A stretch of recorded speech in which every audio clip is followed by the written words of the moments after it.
ჩვენთან არის ღმერთი.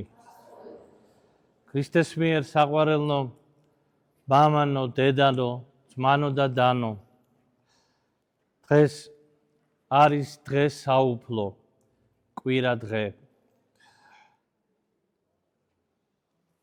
ერთ-ერთი ცნება ბრძანებს, რომ დღე იგი მეშვიდე არის დღე უფლისა. ეს ცნება ჯერ კიდე ძველი აღთქმისეულია, მოცემული მოსესთვის სინას მთაზე გამოცხადებით უფლისა და გვეუბნება ამ დღის შესახებ წმინდა წერილი, რომ ამ დღეს უფალმა ადამიანს სთხოვა, რომ კვირეულის ერთი დღე ყოფილიყო დათმობილი ღვთისათვის. რამე თუ ამბობს, ცნება, რომ 6 დღის განმავლობაშიო აკეთებდეო ყოველ შენ საქმესო, ხოლო დღე იგი მეშვიდე არის დღე უფლისაო. და დღეს წმინდა წერილმა ჩვენ მაცხოვრის სიტყვები შეგვახსენა, რომელიც მან უთხრა თავის მოწაფეებსა და შეკრებილ ებრაელთა ერის შვილებს, რომ ნუ ზრუნავთ, რა სჭამოთ, ანუ რა ჩაიცვათ. რამე თუ ამ ყველაფერზე წარმართები ზრუნავენო და შეხედეთო მინდვრის ყვავილს, როგორია მისი შემკულობა და სილამაზე. შეხედეთ ცის ფრინველებს, რომელთაც თავის დროზე უფალი აძლევს საკვებს, საბუდებელს, იმისათვის, რომ გამოიყვანონ თავიანთი ბარტყები, თავიანთი მემკვიდრეობა.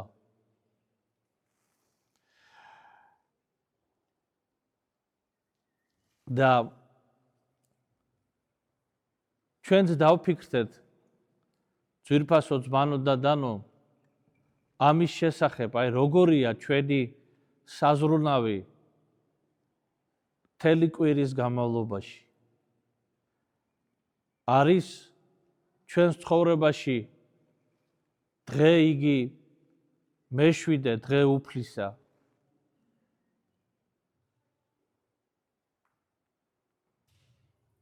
ალბათ ბუნებრივია ახლა ვიღაცა მიფიქროს, ვინც რეგულარულად დადის მსახურებაზე კვირა დღეს, რომ დიახ, ჩემ ცხოვრებაში ასეა, მე ვცდილობ, რომ კვირა დღე ტაძარში მსახურებას დავესწრო. აღვასრულო ის საეკლესიო წესი, რომელიც მინიმალურია მორწმუნე ადამიანისათვის. მაგრამ მოდით პასუხი გავცეთ შეკითხვას, რამდენია ასეთი ადამიანი ჩვენს ირგვლივ. აი საქართველოში რამდენია ადამიანი, რომელიც მე-7 დღეს აღიარებს როგორც დღეს ღვთისას.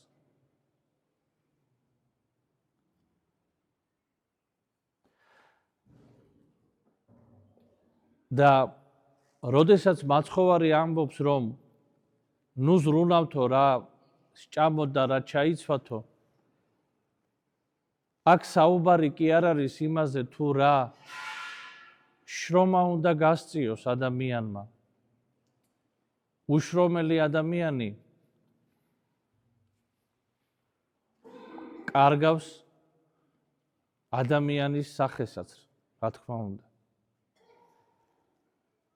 მაგრამ აქ არის საუბარი იმაზე, რომ ყოველდღიურმა ზრუნვამ ჩვენ ადამიანები იმდენად არ ჩაგვითრიოს, რომ ჩვენი ცხოვრების ყველაზე მნიშვნელოვანი მისწრაფება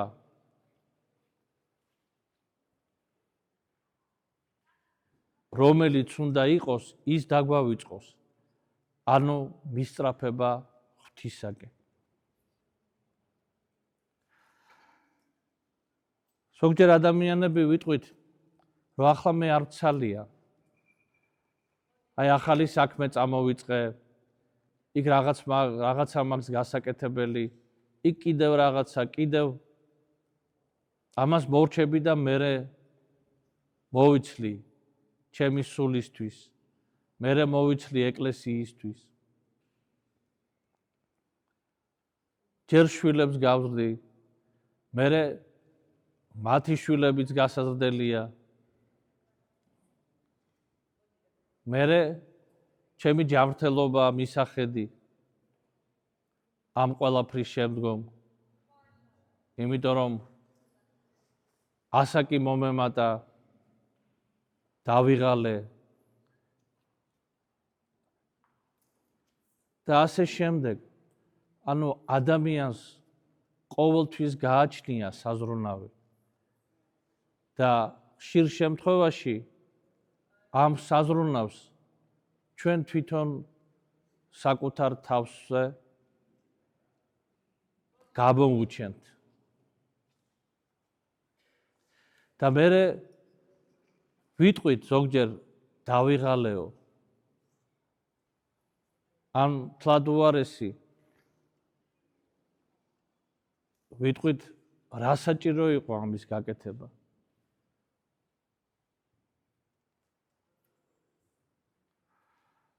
ის კი არა, ზოგჯერ მშობლისაგანაც კი მოგვისმენია შენს გაზრდას ჯობდაო სხვა რაღაცაში დამერჩხადა ჩემი ენერგიაო. აი ამგვარად აი ადამიანები ჩვენ მერყევები ვართ.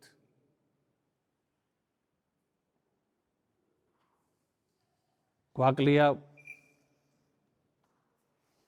არათუ მუდმივობა, არამედ გვაკლია ის სიმყარე, რომელზედაც წმინდა წერილში არის ნათქვამი, ვინცო თავისი სახლი აახშენოსო კლდესა ზედაო, მოვიდესო რღნა, ხარი, წარღვნა, დაეტაკოსო ამ სახლს და ძვრაც ვერ იყოსო, იმიტომ რომ ეს სახლი არისო აშენებული კლდეზეო. და კლდე ეს არის ქრისტე. და ეს არის რწმენა ადამიანისა. ანუ ჩვენ ადამიანებმა რწმენა უნდა განვამტკიცოთ საკუთარ თავში ღვთის შეწევნით, რათა გაუძლოთ ცხოვრებისეულ სიმძიმეს, ტკივილს, წუხარებას, უსამართლობას, საცდურს. და ჩვენ ამაზე არ ვფიქრობთ. არამედ ვართ ჩაფლულები ყოველდღიურობაში. ეს გავაკეთო, ის გავაკეთო, იმასთან წავიდე, იმის დაბადების დღე აღვნიშნო, ჩემი არ დამავიწყდეს და ასე შემდეგ და ასე შემდეგ.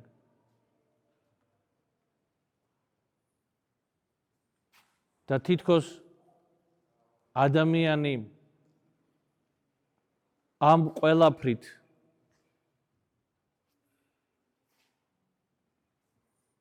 დიდრდება, მაგრამ სინამდვილეში, როდესაც მოდის კრიტიკული ჟამი, ვითარება, მაშინ ადამიანი აღმოაჩენს, რომ ის მარტოა. მარტოა.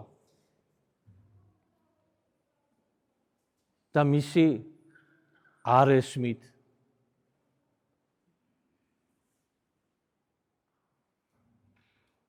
არ უნდათ დაინახონ რა ხდება მის შიგნით და ასე შემდეგ.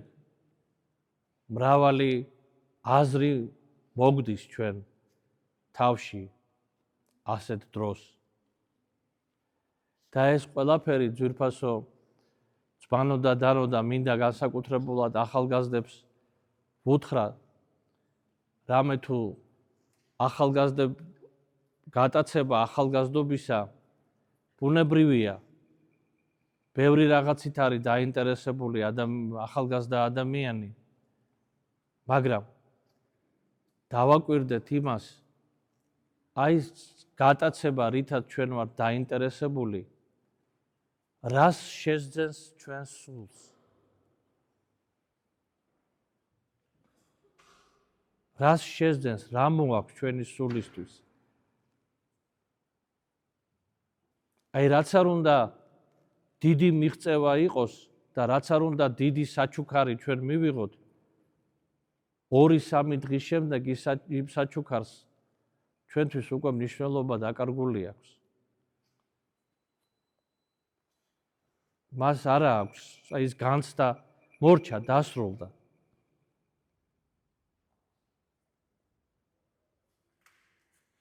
იმიტომ რომ ჩვენი სული ბუნებრივად არის ქრისტიანი. მას ამგვარი სულისკვეთება აქვს, ის ქრისტესკენ მიისწრაფის. და ადამიანი სიკეთეს რო გააკეთებს ნებისმიერს, ამ სიკეთის სიხარული მიყვება დიდი ხანი. ეს არ არის ერთი და ორდღიანი, არამედ ეს სიხარული მიყვება და შინაგანი ესეთი კმაყოფილება და სიმშვიდე.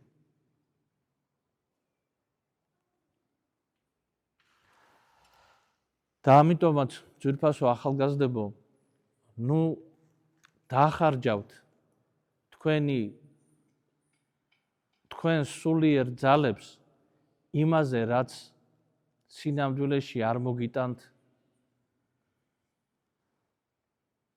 იმ სიხარულს, რომელიც ყველას გვინდა. სიხარული რო გქონდეს გულში, ყველას გვინდა ეს. ეს ადამიანის ბუნებრივი მოთხოვნილებაა. იმიტომ რომ ჩვენ ვატარებთ ამ სიხარულს და ეს ამ სიხარულს ჩვენ ვანიჭებთ ერთმანეთს. მაგრამ გვავიწყდება, რომ ამ სიხარულის სათავე არის ღმერთში. და ამიტომაც უკვე თუ გავმდიდრდებით ღმერთში, გავმდიდრებით პიროვნულადაც, შინაგანადაც და გავამდიდრებთ მეორე ადამიანსაც. გავამდიდრებთ სიხარულით.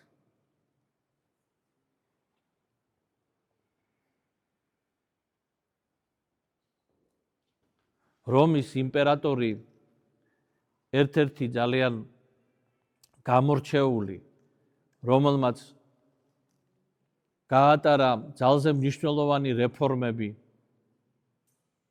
რომელმაც იმპერია გააძლიერა,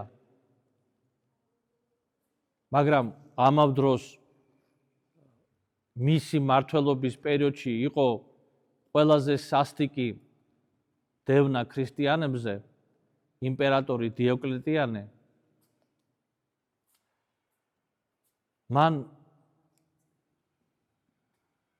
მას 20 წლიანი მმართველობა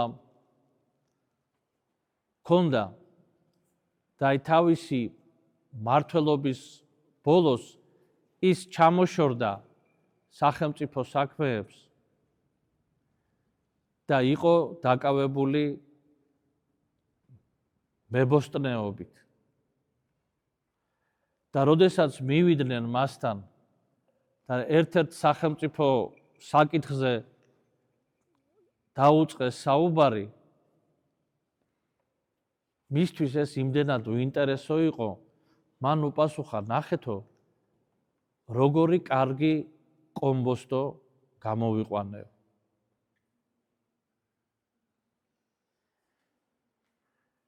ადამიანი, რომელიც სათავეში ედგა ერთ-ერთ ყველაზე ძლიერ იმპერიას კაცობრიობის ისტორიაში.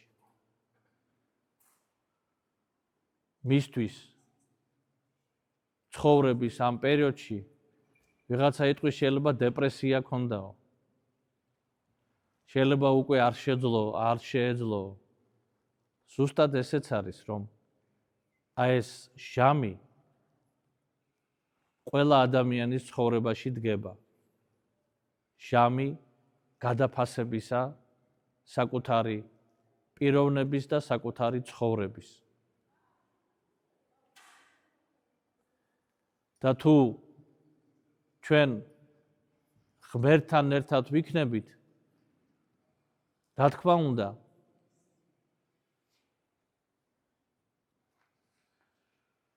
მასთან ყოფნისასაც